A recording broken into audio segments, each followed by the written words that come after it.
Madžarski filozof Gašpar Mikloš Tamaš je prejšnji teden v Ljubljani predstavljal prevod svoje nove knjige Komunizem po letu 1989, ki jo je izdala založba Sofija. Tamaš je bil v času komunizma disident, zdaj pa je pronicljiv kritik postsocialističnih vzhodnih družb, pa tudi Evropske unije in širšega zahodnega sveta.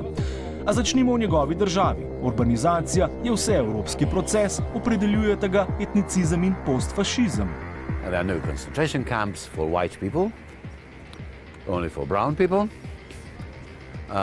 Most social services are still, serving the majority, but most certainly there is more and more an institutionalized discrimination against whatever is perceived as alien, as foreign.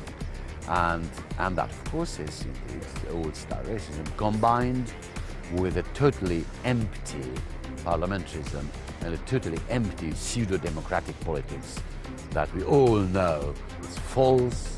Mainstreamovska politika dopušča ograde po Evropi, vse pogosteje tudi koncentracijska taborišča. Dvojno licemersko razumevanje človekovih pravic, ko gre za begunce, številni na Zahodu upravičujejo na zanimiv način. This is emphasized by this new meaning of the word culture, by which people mean characteristics and permanent traits that belong to a certain group, that the Muslims are like this, fanatics, hostile to others and so on.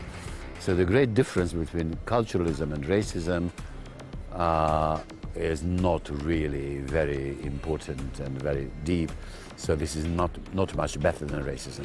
In kaj se dogaja z lepilom evropskega projekta integracije, solidarnostjo? Je solidarnost sploh kdaj obstajala? Ko smo Slovenci vstopili v Evropsko unijo, se je zdelo, da obstaja.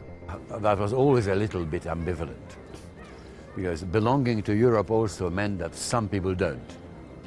We Central Europeans, Slovenes and Czechs and Hungarians, we do belong, but not the bloody Serbs and Bulgarians and Russians, those Orthodox second-rate nations. So it was always, a little bit, European Union was still, a union for white people, mostly Catholics and Protestants, with a few exceptions. Because you see, the European Union was always an organization that has been supported from outside, from the English-speaking nations. And let's don't forget that Europe was liberated in 1945 by non-European powers, by Russia, by Britain, and by America. We haven't liberated ourselves. And we might have helped, but that was a modest contribution, let's face it. Fascism has won. And now we find ourselves again without the Anglo-American and the Russian influence. We are left to our own devices, and left to our own devices, we are behaving again abominably, really in a feeble-minded, idiotic manner. And, where everybody, the so-called moderate, middling parties are, imitating the post-fascists, and so on and so forth. So it's a very serious business. And there is a solidarity in Europe, but that's a solidarity of the white, middle-class men. That solidarity exists. Well, that's not enough to my political taste.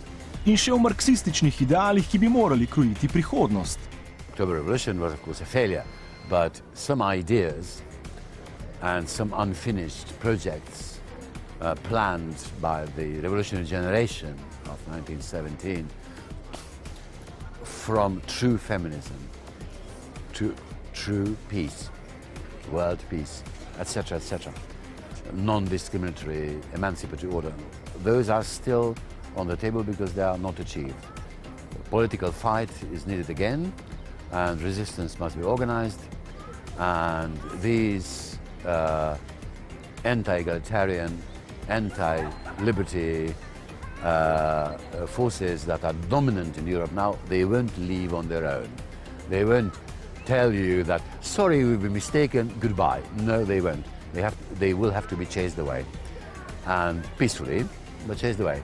And for this, you need again to reconsider the left's relation to power. Tamaš kot marksistični filozof ostaja zvest svojim načelom. Kljub propadu vzhodnega bloka še vedno meni, da je odgovor na zdaj prevladujoče politične koncepte, kot je neoliberalizem, socialistično urejena družba.